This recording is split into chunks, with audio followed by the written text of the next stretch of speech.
All right, let's see if we can process this big boy with a cold steel SRK. See what's gonna happen here. All right.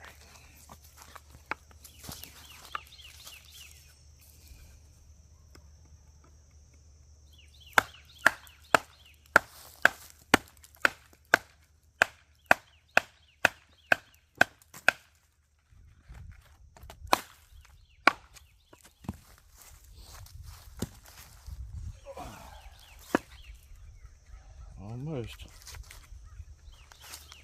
Okay.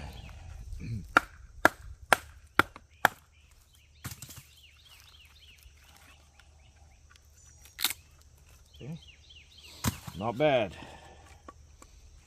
So,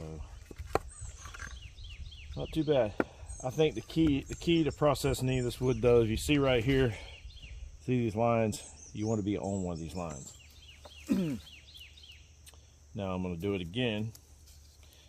I'm going to get on this line right here, go right down the middle of it.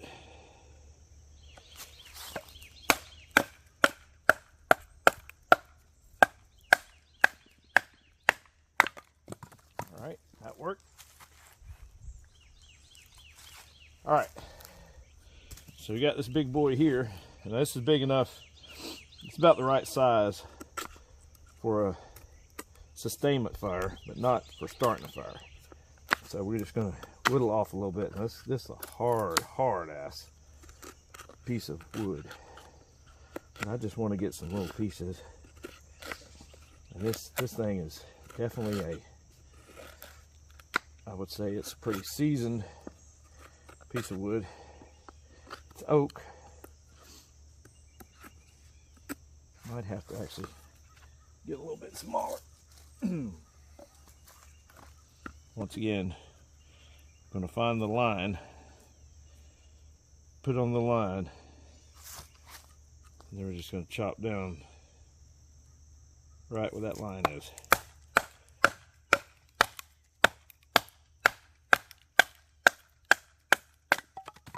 There we go. So we're turning big logs into little ones. Now let's see if we can, oh yeah, it's gonna work good right here. Get these little pieces like this off.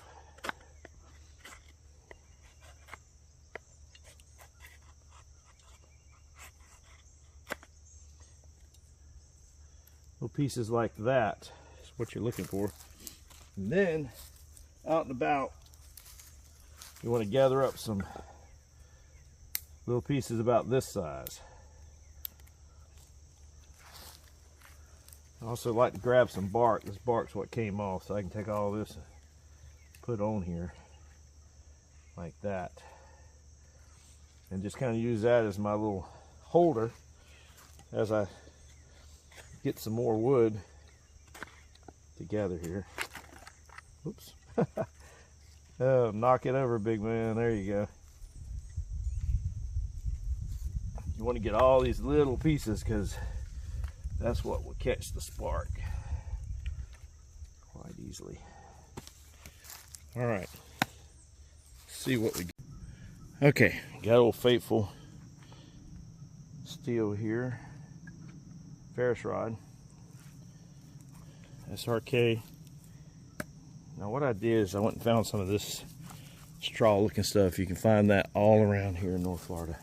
And what I'm gonna do is just break it up really good. And I got a pile of, this is like palm fronds, some leaves, all that. And break this up really, really good. All right, and I'm gonna take and make a little shelf here. Put it on there like that. Now, I'm gonna get ready to put some of this on here whenever it catches a spark.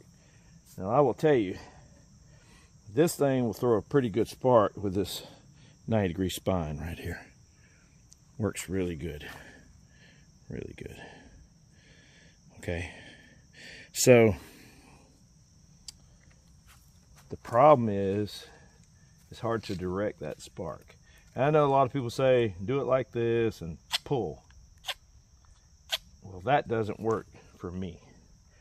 I've heard a million people give a million different ways to do this.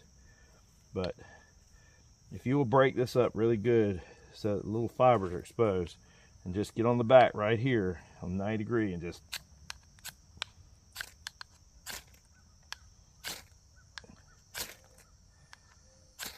there it goes. Almost. Is it? Almost. There she goes. And then you just put you a little bit of that on it, and you have a fire. Okay, all right. That's how to do it.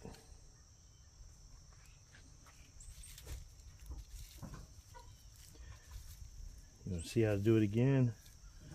Do it again for you.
Almost.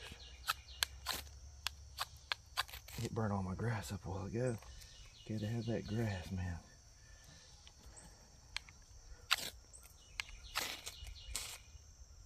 There it goes again. Okay.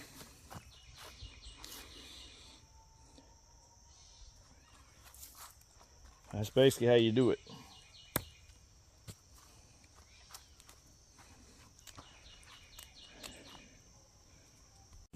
All right, so after we've been out and we've tested it really good in that log, and we've used the fire starter, ferris rod, let's take a look and see exactly what we look like now.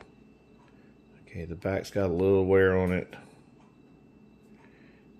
and the blade, as you can tell right here, the coating has gotten worn off pretty good from putting it in and out of my sheath and going through that log and all that good stuff.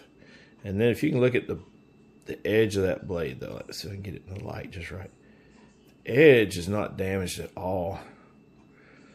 One thing I have noticed though, you need to keep a little bit of oil on that edge at all times because it will rust. But the edge looks pretty good. The back just got a little bit of the coating or paint or whatever they use.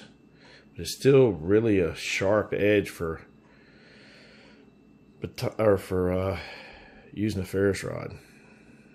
You can see pretty good wear here on the coating. The handle is fine, no problems whatsoever. And I've been using this thing around the farm now a couple weeks, and I haven't sharpened it at all. So let's just see if it still is very sharp. Not bad. Not bad. It's getting a little dull, but not like still slicing pretty good. So I don't know if it will shave. Let's see. Oh yeah. She is still shaving.